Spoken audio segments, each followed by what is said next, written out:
Geometris produces a large range of model aircraft, and they produce new molds every so often. They recently just announced their brand new ERJ195E2, and today I have the first production model, this being the Porter E2. So is it any good? A lot of the regional jets have disappointed in more than one way.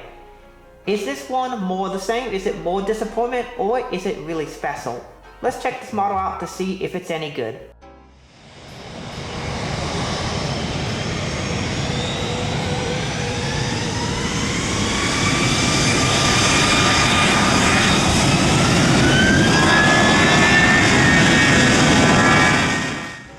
What is up everybody, Citrus Aviation here with another video. Today we have a first look at the ERJ195E2 mold. This is the first production model they made for Porter version. They've also now done the KLM version, which I would like to pick up as well.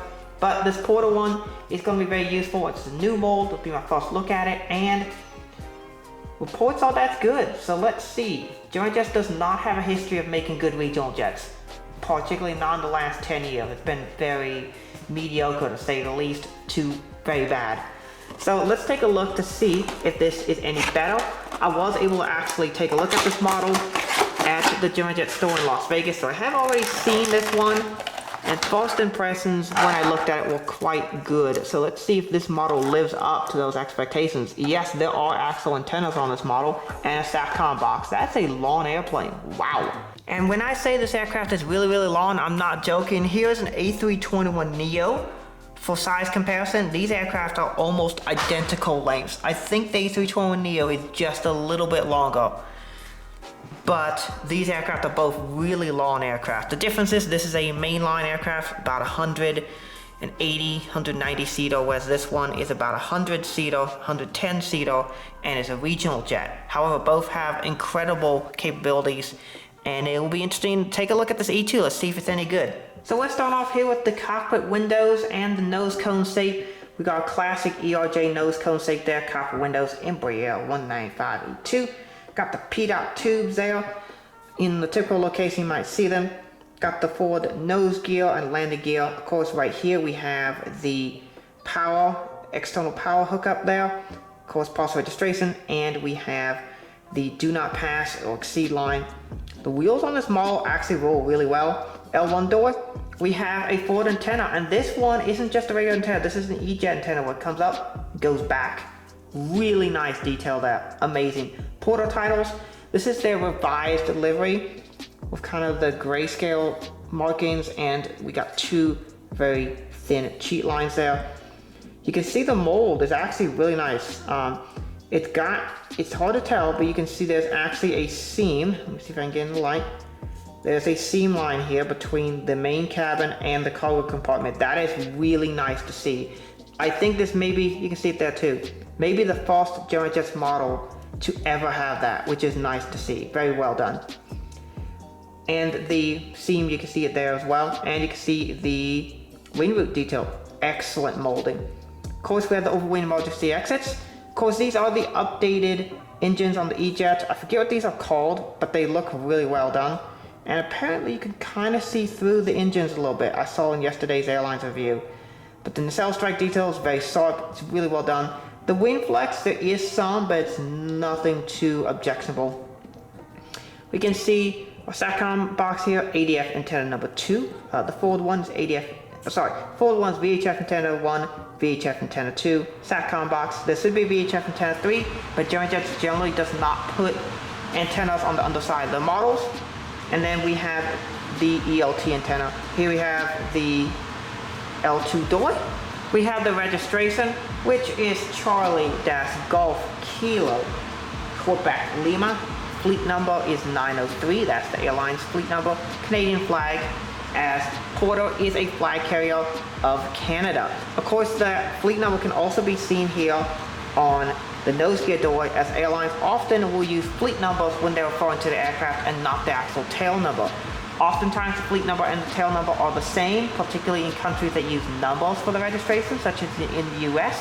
However, for countries that use letters, they will have a separate fleet number as opposed to the registration. Of course, the Porter titles on the tail here with the portal titles there, APU housing detail, and horizontal stabilizers. This is really nice. Also take a look at that detail there for the wing root on the underside. Very nicely done, very well done. You can see there is some separately applied detail. Actually, let me pull this up here to get a better view. I also want to take a look at the underside. You can see the detailing is really, really good.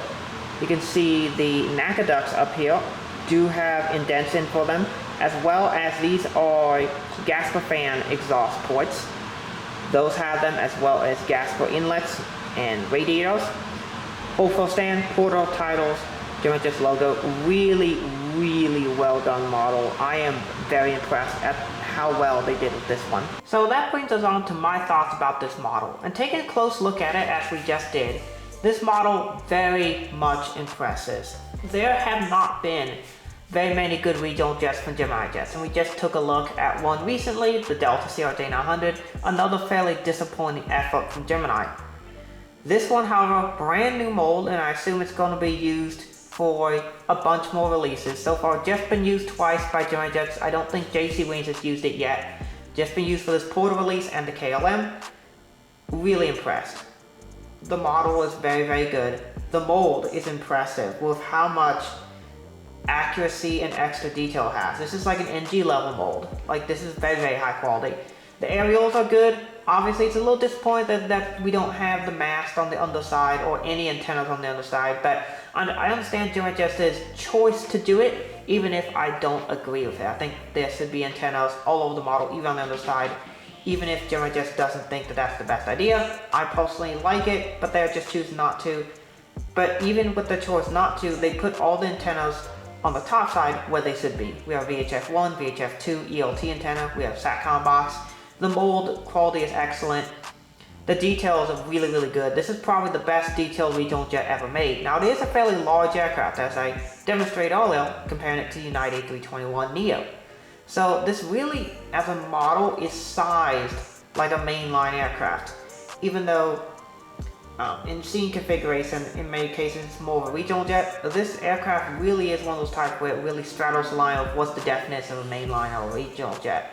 Because to me, this feels more like a mainline aircraft that's just like really long and narrow, instead of it being a regional jet.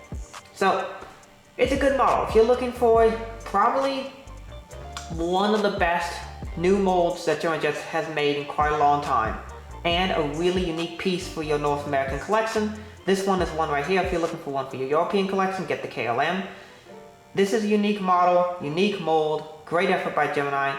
This could really be one of the models of the year, and that's saying something because I've never been able to properly feature a regional jet on the top 10 models of the year. I've never had one in the top 10. This one is a qualifier for that top 10 spot. So, very impressive.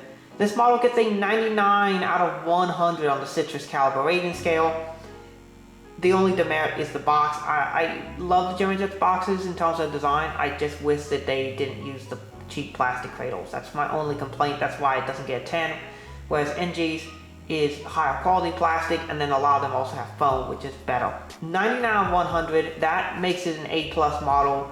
The best regional jet that I've ever scored. I think the closest any other regional jet ever got was like a 93 or 94. So this one getting a 99 out of 100, not too many models get that score. So very impressed with this effort by Gemini. And if you're looking for one of the best new regionals you can get, if you want a Porto model in your collection, this is a great option to get. The Porto is flying these to a lot more places in North America, including to Las Vegas, Tampa, Orlando, Fort Lauderdale, Miami, Vancouver. They're flying to like Western Canada, Western US. I think they're going to fly to Phoenix now as well, like Los Angeles, San Francisco too. So a lot of places that you would never have seen Porto will now see this airline on this aircraft. So it's a very exciting time. Great model. The 200 scale version I assume is also really, really good. But yeah, I'm just getting the 400 scale for now. Maybe at some point I'll view the 200 scale if I fly on this aircraft. For me, that's what I need to get a 200 scale model, is to fly on that plane. But haven't yet. So yeah, that's this model. Highly recommend. If you're looking for one, go check it out. That being said, hope you enjoyed the video. Thanks for watching. Have a great rest of your day, and God bless you.